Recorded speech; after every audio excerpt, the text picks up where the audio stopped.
Bianca, falando sobre a Bianca, né? Como é que começou essa tua ideia? Porque quem lida com a segurança pública vê coisas que nós, a comunidade no aspecto geral, muitas vezes não fica sabendo, né? Nessas questões relacionadas à violência principalmente. E como é que despertou em ti essa iniciativa de começar a conscientizar as pessoas que aquilo ali é errado, conscientizar as vítimas de que algo pode ser feito para interromper essa violência? Eu gostaria que você falasse um pouco de ti, um pouco sobre esse teu trabalho, como é que começou isso? Quando a gente trabalha nas lides policiais, você vê que muitas vezes é a sensação de enxugar o gelo, né? Você vai, você faz, e aquilo vai se repetindo. Então, partiu do princípio de que a prevenção é o melhor caminho. E o contato com uma dor de uma criança vítima de abuso sexual, aquele deserto emocional que fica a criança, que não é olhada, que não é ouvida, foi uma das coisas que me moveu. Então, o Projeto Libertar nasceu dessa sensação de acolhimento, de dar voz às vítimas, dessa dor que eu sentia de vê-las naquele desalento. Bom, e o importante nisso tudo também é que esse teu projeto, essa tua iniciativa ganhou apoio dentro da Polícia Civil. Eu recordo que há um tempo atrás, quando o delegado Vladimir Urach era o delegado regional, ele veio aqui para conversar sobre segurança pública no aspecto geral. E ele elogiou muito aquela iniciativa, né? Uma iniciativa que já vinha dando os frutos. Muitas situações que estavam escondidas, estavam obscuras, vieram à tona e a Polícia Civil conseguiu, juntamente com o Conselho Tutelar e outras instituições, fazer com que tivéssemos uma melhora nessa questão, se descobrissem esses casos e muitas pessoas foram presas devido a uma ação como essa. Sim, é exatamente isso. E nós temos em Camaquã uma rede de apoio muito forte e muito unida. Ainda semana passada fiz uma reunião com a Secretaria Municipal de Educação e todos os diretores das escolas municipais. Para quê? Para evitar a revitimização, para selarmos uma forma de agir com essa vítima que muitas vezes é na escola que é ouvida, como deve agir o professor, como deve agir o diretor, quais são as medidas que devem ser tomadas para evitar relatos sucessivos que causam muita dor emocional nas vítimas. Que ela possa relatar uma vez e ali seja resolvida a situação, ela seja acolhida e a escola e principalmente o professor saiba que a polícia está do lado dele e vai lhe respaldar. Bom, a escola tem um papel fundamental em meio a tudo isso, porque muitas vezes um problema de saúde, os professores acabam verificando, né? Um problema de visão de um aluno acaba sendo observado, olha, ele não está conseguindo enxergar o que a gente está passando no quadro. E aí ele alerta a família, olha, só um pouquinho, acho que dá uma olhadinha. E isso acontece também nessas questões de violência. Exatamente. Muitas vezes o professor acaba percebendo um comportamento diferente e passar esse treinamento, essa informação de como observar essas questões de violência para o professor é muito importante. É muito, e o professor a escola é a segunda família da criança, né? Não se tira a função primordial de educação dos pais, mas a gente tem que levar em consideração que mais de 60% dos abusos acontecem intrafamiliar.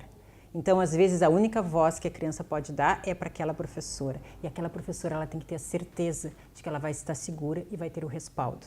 Porque às vezes a criança é filha de um traficante, às vezes ela tem filho na mesma escola, a professora, é um risco, então ela tem que saber que aquele sigilo é garantido, que aquele acolhimento também vai seguir para ela.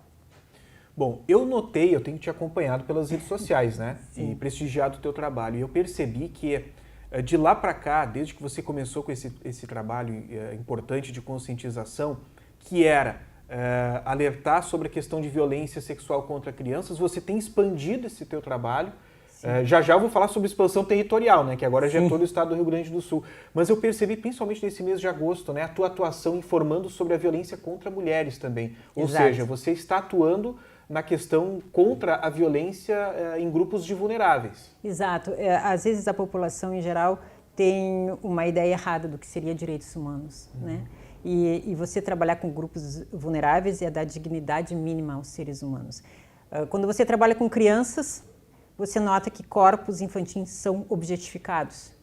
Da mesma forma, corpos femininos são objetificados, corpos idosos são objetificados. Então, é a mesma coluna vertebral. No momento que você tem esse princípio de proteção ao vulnerável, é muito fácil lidar também na proteção de demais grupos vulneráveis. É por isso que quando me solicitam uma palestra de violência doméstica, como foram várias esse mês de maio, eu vou muito tranquilamente, porque é o mesmo sentido e tem o mesmo acolhimento da comunidade, a mesma forma de falar. Quando terminamos as palestras de violência psicológica, doméstica, as vítimas já estão mais empoderadas, muitas choram na palestra, conversam, contam e buscam também sair desse ciclo de violência, porque o que o ser humano quer, Gil, é ser ouvido. E hoje o que menos fizemos na vida é parar, olhar no olho e ouvir uma pessoa. Ser ouvido, ser acolhido na sua dor, ser a sua dor representada ali e alguma medida do Estado ser tomada de providência. O Estado tem todo um mecanismo para acolher essas vítimas. Isso é que o Libertar mostrou, é isso que todo esse trabalho no mês de agosto tem mostrado, é que nós já fizemos esse trabalho. Então, por que não ampliar e por que não difundir?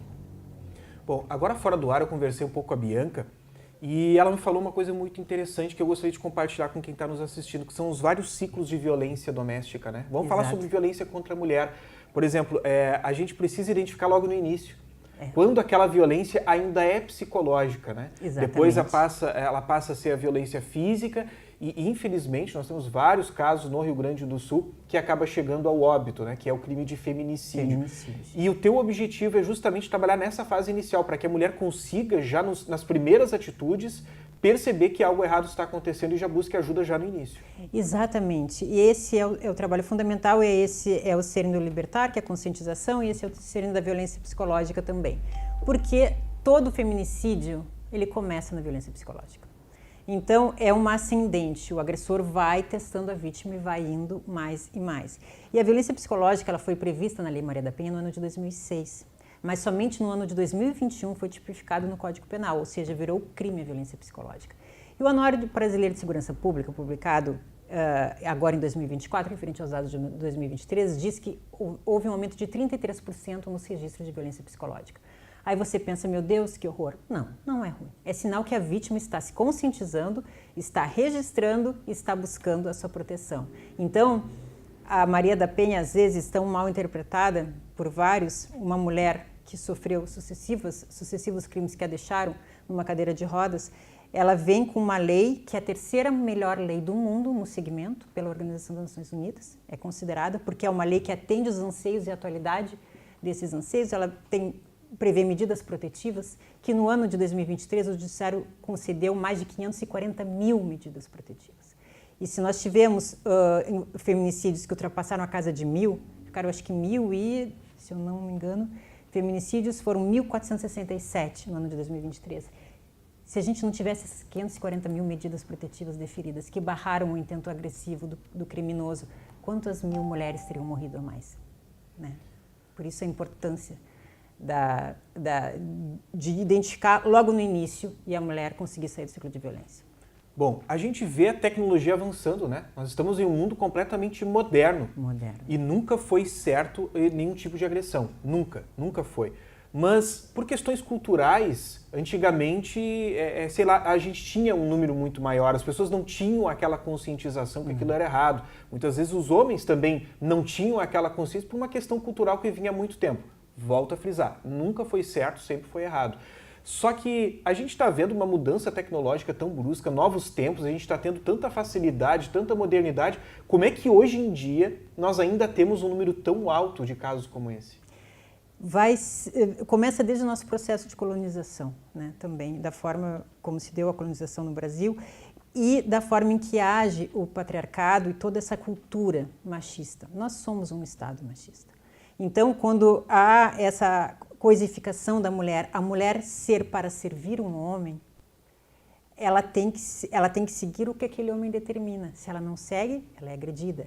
Se ela consegue sair desse ciclo de violência, ela pode ser agredida. Porque a primeira coisa que o agressor faz, ele é a violência psicológica. Então, é aquele xingamento diário, aquela menos-valia da mulher, aquelas brincadeiras que a envergonham. Brincadeiras que levam ao menosprezo da mulher. O menosprezo, envergonham. Ele vai destruindo toda a rede de apoio dessa mulher.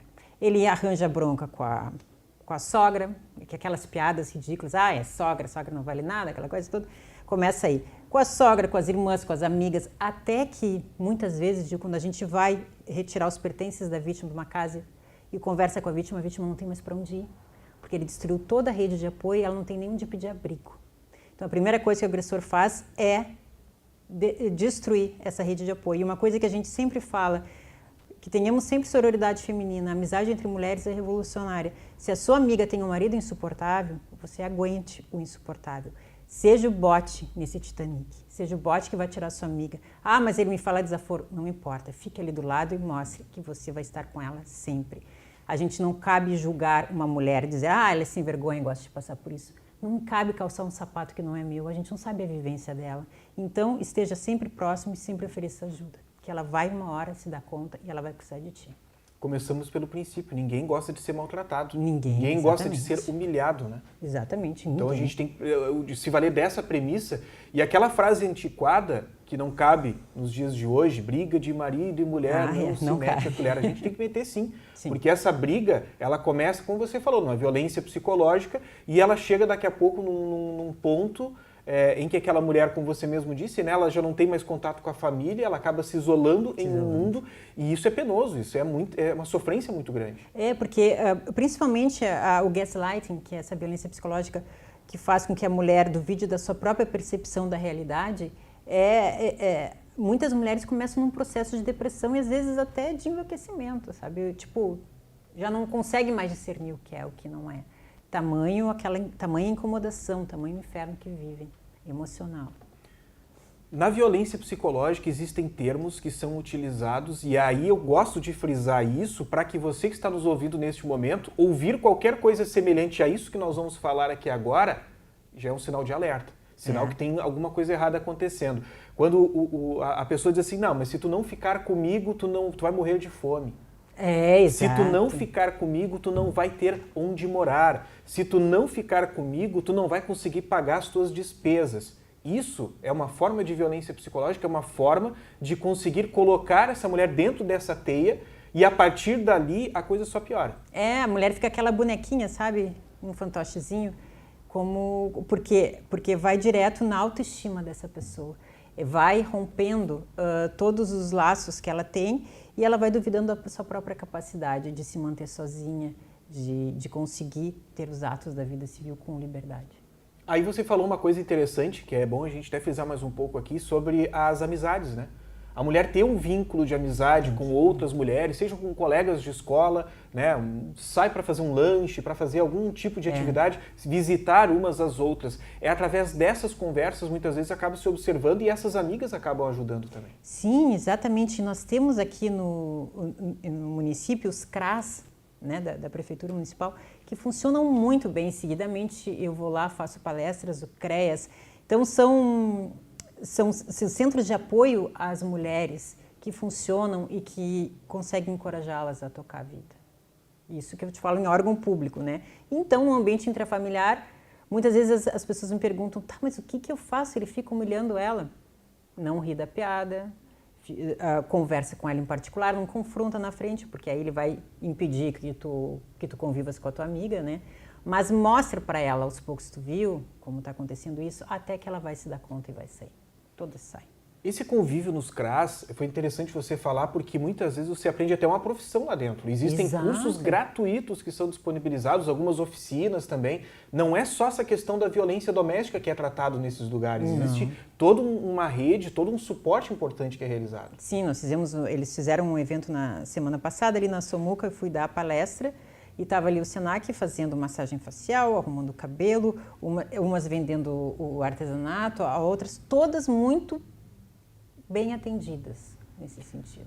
Bom, em meio a tudo isso existem os mitos e verdades também, né? Aquele mito, medida protetiva não serve para nada. Oi, não é verdade, serve para muito.